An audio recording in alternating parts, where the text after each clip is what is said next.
Okay, problem number 3. Here's what I've got going on here. I've got a diagram on the right.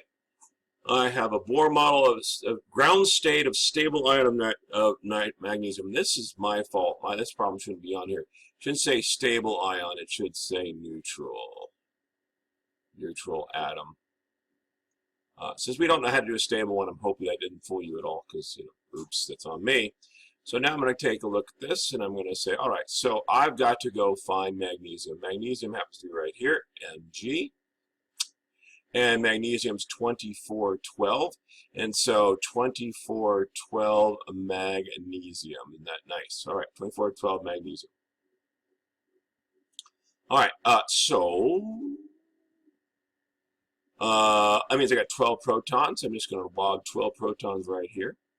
That means, by the way, I have 24 total mass. If I have 12 protons, I must have 12 neutrons. Again, we did this last chapter, so this should not be hard for you. Then I go, all right, if I have 12 protons, I have 12 electrons. Okay, so I look over here, and it says I've got, so again, greatest cheat sheet ever. Why is this greatest cheat sheet ever? Because it tells me how many electrons can I put when I'm done with the first shell. Oh, I can put in 2. So I'm going to put 1 here. It says electrons don't like each other. I'll put 1 completely on the other side. Okay, so I've used up 2. How many electrons do I have left over? I have 10 electrons left over. All right, so now I look over here. It says I can put a total of 10 between the first and second shell. Well, I put in 2 in the first. It means I can put 8 more in the second shell. So I go over here. 1, 2, 3, 4, 5, 6, 7, and I'll put 8 over here. So that means 10 more. So I've used 8 more electrons.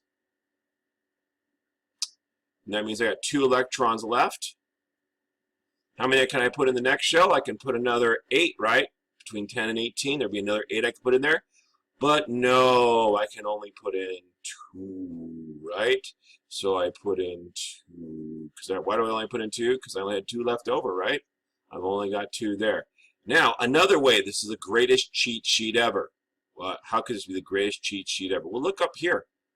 Look up here. I can't find my mouse, so it's hard to figure. Okay, so this is what you're looking at. So here, when we did sodium, we had 1 left over because we were in the first column. When we did magnesium, we have 2 left over because we're in the second column. 2 left over on the outside. We're going to talk about that more next chapter. But the bottom line is, greatest cheat sheet ever. You put 2 in the first shell. When you're done with the second shell, you have a total of 10 electrons done.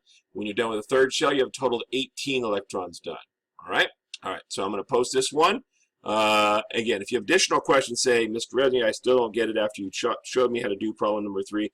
Could you post another video? And I will do it for you because that's the kind of